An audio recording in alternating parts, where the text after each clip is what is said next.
had my costumes ready, had my lines prepared, and that's when my insomnia hits. The news isn't good, turns out. I'm probably gonna have to go to Montreal. And all of a sudden, there's this great part. I don't have the time to prepare for it. Hey, Ricardo, it's Ron. If you're still in the office, could you fax me page 1 of my sides? I don't have page 1. My name is Mark Ellis. I'm Ron Kennel. Clinton Walker, and I am Auditioning the role of Doyle.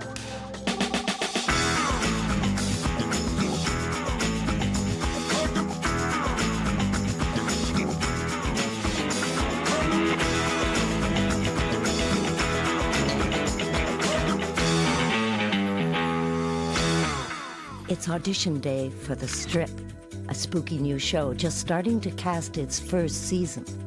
For Ron, Mark, and Clinton, it's high stakes. A chance to become a series regular.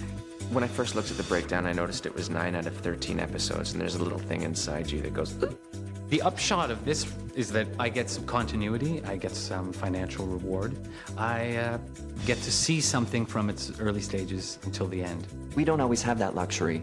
You know, we are day players. We have to create human beings in 3 lines. This would be super because you can spend a couple of months developing one character. Today's casting may be the first of many sessions to find the right actor. For Mark Ellis, this part could be the break he and his family have been waiting for. I haven't had a recurring role that involves quite this many episodes, so it's pretty juicy carrot for me. It's like, you know, got a young family, the money would be very useful. We'd love to move from renting a house to buying a house. So it's, the stakes are high in that sense. For Clinton Walker, it's a chance to build on a successful theater career. Well, an opportunity like this would be wonderful. I don't want to break it down to money, but it would be financially lucrative. It would enable me to maintain my passion for theater, to fund my career in the theater. So, getting something like this gives you more than, say, your parents ever did. The part of Doyle is a modern-day wizard. Ron Kennel thinks he's perfect for it. For television, I'm considered a character actor, and I kind of like that. I get pugilist, I get puppy dog eyes, I get scary. My brother has told me that people don't know whether I have a lollipop or a gun in my pocket. I feel like because I've worked hard as an actor, because I have a unique look, people pay attention, but I have to be that much better. The show's called The Strip, and it focuses around 2 14-year-old twins who discover a magic comic book that predicts the future of their lives. If the kids can figure a way to change the outcome of the strip, then they can alter their own lives and live to see another episode. The role is Doyle, and he's the owner, proprietor of the Gamers comic book store. He's a really cool character because he straddles the 2 worlds, one of reality and one of the supernatural. He runs the comic book store, and he's also a necromancer. He's got this back room where he practices the magic arts. It's fascinating to play because he's grounded in one sense and is a businessman, and then he's ethereal and dark and brooding and has this power that comes out of the supernatural. We want a completely realistic performance. We're not looking for big at all. We don't want any kind of goofy take on the ceremony, for example. That wouldn't work for us. I think I'm going to play Doyle real. He has to be real, but when the door's closed, I'm going to play it a little more intense, bring out the colors, but not too big. Chains cannot bind me. Keys cannot imprison me. I look for people like myself and join the wretches. Res vitatur gravis. I don't know. Everything I do is big. In life, I'm big. On stage, I'm big. So my challenge will be when I walk into that room is to be able to confine that, is to be able to focus that and give them something that they will be able to play with. It's a skill that I'm still learning. Chains cannot hold me. Keys cannot imprison me. I look for people like me and join the wretches. Re videtur gravis! It's all right. The acting style is, it's a show for 14-year-old kids. The temptation there is to want to go big. I don't think that's right. I think kids are pretty savvy. They like to see realistic performances. 14-year-olds aren't 5-year-olds. I think a 14-year-old has the smarts to watch a compelling and realistic performance. The audition was on a Monday, got my sides on Friday, quickly realized that I wasn't going to have any kind of social life on the weekend, so I thought I'd stop into my friend's art gallery, something I like to do on occasion, you know, get inspired, and took a look at the sides that I would have to tackle that weekend. It was one of those weekends that actors have nightmares about. Basically what happened is the day before I had been booked on another show for Monday as well. So, I've got the show on Monday, I've got the audition on Monday. Saturday and Sunday, I had to work on both projects, divided the same amount of time to both. By Sunday night, I was more prepared for these two gigs than I have been in a long time for anything, including my confirmation. Tried to go to bed that night at about 9:30, and that's when my insomnia hit. 5:30, I'm leaving the house to be on set for 6 for the other show, and I'm wired. I am completely, you know, trying to keep it together. I need a nap. See you in an hour. Sometimes when you wake up after a nap, after being sleep deprived for so long, you're even worse than you were when you began. You're good looking. I'm not doing so well, you guys. I'm exhausted. Just gotta do it, right? Or what? I don't know what they're looking for, but I know how I want to audition for the role. And I'm gonna play him big. I'm gonna play him spontaneous. I'm more interested in showing them what I can do as opposed to nailing the specific sides that I've been sent. All in all, I didn't sleep for a minute. The thing that I was most concerned about, of course, was crashing that day, which a lot of insomniacs know a lot about.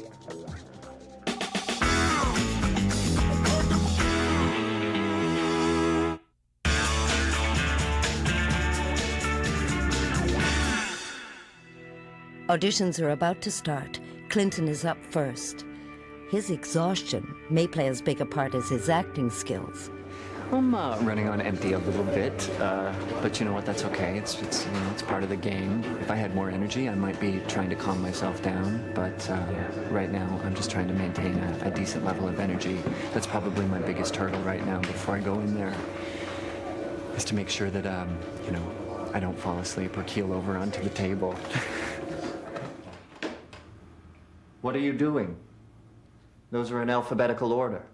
Oh, sorry, but Bloodhounds of the 16th Dimension should be right out where people can see it. All right. As long as they sell. Let's try something else. Okay. You know, maybe just play the idea that these kids are a pain in the ass to deal with. Oh, what are you doing? Those are in alphabetical order. Oh, sorry, but Bloodhounds of the 16th Dimension is a totally hot title right now. I know. It got like 5 stars at the Darkest Reigns review. I know. It should really be out here where people can see it. Okay. As long as it sells. See. That's great. I want the truth. There is no truth. In the paths of the air like a light hovering bird. Chains cannot hold me. Keys cannot imprison me. I look for others like me and join the wretches. Re videtur gravis! Great. Thank you very much. How big is my Doyle?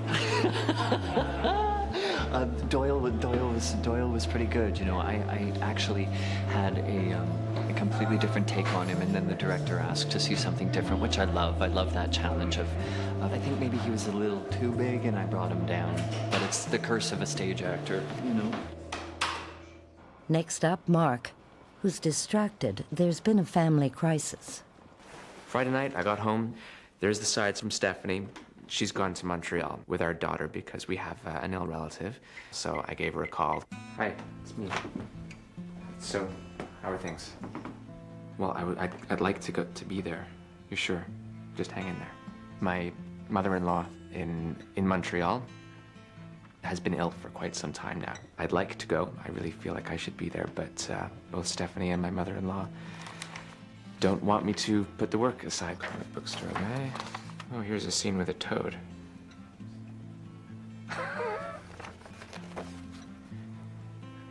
Here's a scene where I'm resurrecting a bird. Yeah. You know, I can't concentrate on this right now. I think I need to get some sleep or something. Sunday morning, the day before the audition, Mark receives a call from his wife, Stephanie, in Montreal. The news isn't good. Stephanie's mother passed away yesterday. You know, I'd rather not have to worry about this audition and having to come back again. It's not easy. It's life. You gotta go on. When I was in Montreal, it was not really the time to be going over lines. I wanted to be supportive, so I didn't really get to look at the lines until I was able to put that aside a little bit.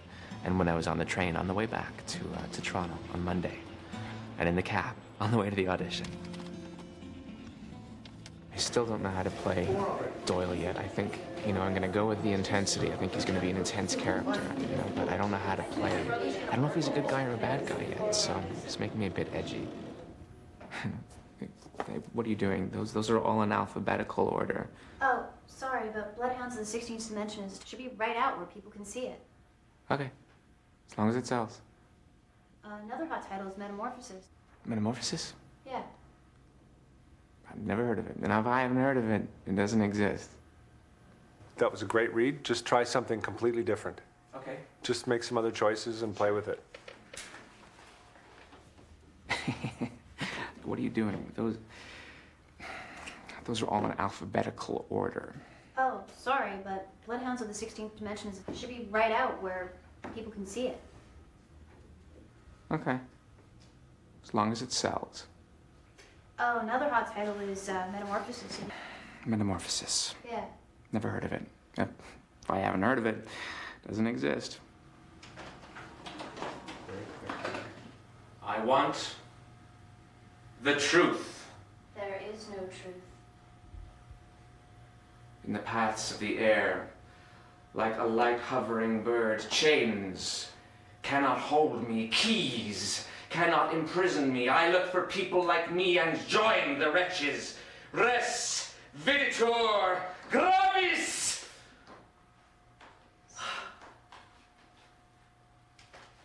Great. Thank you very much. Excellent. No idea what they were thinking. I really don't know. It's sometimes you walk out of an audition and you think, yeah, I totally nailed that. And I think I had so much other stuff about ready to creep back into my head that when the audition was over, I was starting to go back into that other world again a little bit of real life. Okay, I did that, Doyle. I'll leave him there in the room. You know, they can call me or not, but I've done my job now. Everyone thinks they know the comic book guy, you know, weird, lives in Dungeons and Dragons world. Kids smell a fake, man, and there's no way I would go to that extreme to make Doyle come to life.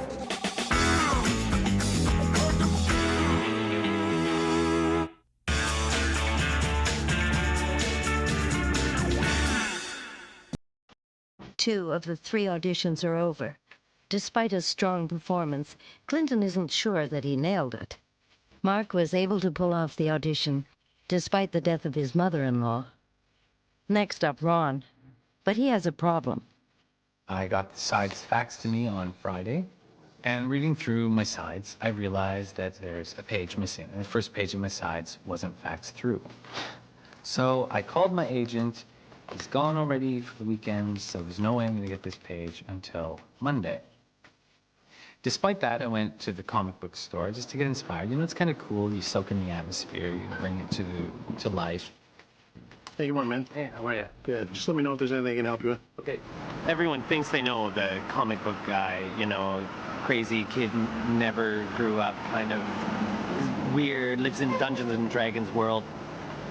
Kids smell a fake, man, and there's no way I would go to that extreme. The new book just came out, actually, as well, and it's got a bunch of supernatural-related stuff. I think he has to be a smart businessman.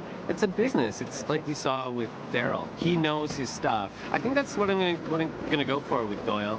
A little bit of both the business world, because he's a businessman, and the supernatural. So I want to give him that duality. It's more interesting to see two parts of the character. The rehearsal with my brother was good. It really gelled it in. I was ready to pick up that page on Monday and just have it memorized. Excellent. There's like 3 lines here. It's an establishing scene between Doyle and Lance. I can learn this in half an hour. It's huge relief. I feel pretty good. I'm pretty jived, ready to go. I got the first page down. It's pretty simple stuff. So yeah, I'm on time. I've got 30 minutes. It's gonna be good. And should be good. Generally, you go in, it's a first impression thing. They see you walk through the door. I'm sure they know whether or not you're the right idea. And even with my look, I can go a little bit overboard, and it sort of suits because I'm a quirky person. They look right away. They want to see, what's this guy going to do with this? What are you doing? Those are in alphabetical order. Oh, sorry, but Bloodhounds of the 16th Dimension should be right out here where people can see it. Okay, as long as it sells. I'd like to try one more note. Okay. Just with your relationship with the kids. I mean, you're essentially a comic book geek who's grown up. Right. And you're still among all these younger, and everything's disorganized, and, they drive you nuts, so. Hey, what are you doing? Those are all in alphabetical order. Oh, sorry, but Bloodhounds of the 16th Dimension should be right out here where people can see it. Okay, as long as it sells. See, that was great, right? That's great. I want the truth. There is no truth. In the paths of the air, like a light, hovering bird. Chains cannot hold me. Keys cannot imprison me. I look for people like myself. Enjoying the wretches. Res videtur gravis. See. That's nice. Thank you very much. I thought the audition went pretty well. You never really know. It's always hard to get their attention at the beginning because they're still talking about the last person that has been in there. But I think, they were engaged, they seemed to be, and I felt very, very centered about the whole thing, so I thought it was good. It really is a meditation. These aren't decisions we like to make quickly. I mean, certainly there's a lot, there's a lot at stake, so we take our time.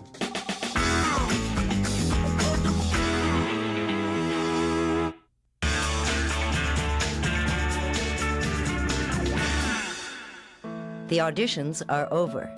The future of Ron, Mark, and Clinton now lies with the production team, who are faced with some pretty tough decisions. There were 3 very different reads, like totally different reads, and somewhat different from what I've had in my head.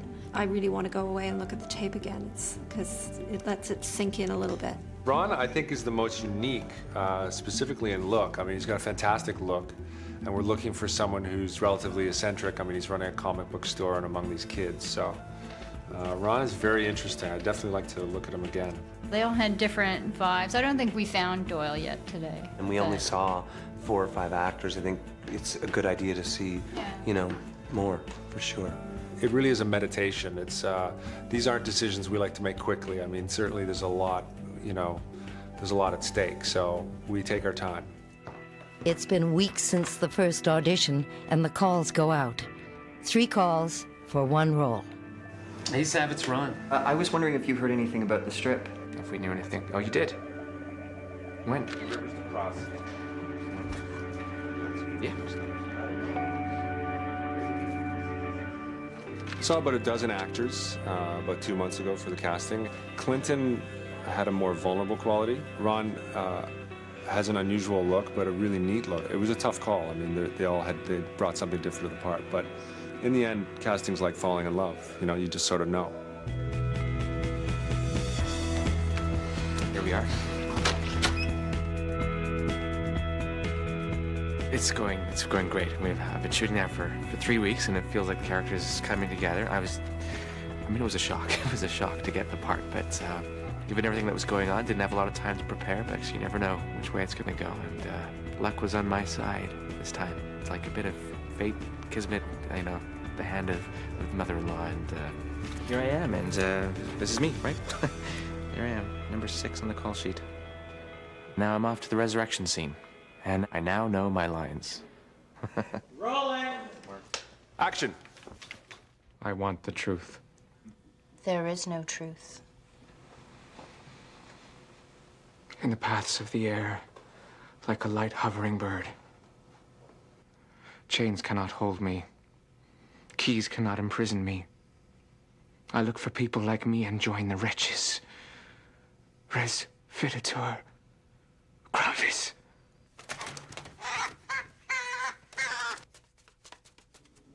Cut. Oh, that was great. That felt pretty real, and it was great to have some real, necromancers there, and, well, real fake necromancers, and a real bird. So that helps things, and yeah, I think that was a pretty cool scene. This is like the second kind of fairly substantial role I've played in a very short time now. So I'm hoping this kind of, this is the trend. This isn't the exception to the rule, and I look forward to more work on this and better work in the future too. They discover this comic book that will kill you in your sleep. People don't know whether I have a lollipop or a gun in my pocket. It keeps a lot of the riffraff away from me. I don't mind that, actually, because I don't want to be giving out lollipops. That is really great and fantastic, man. Also, I am pleased. Ugh.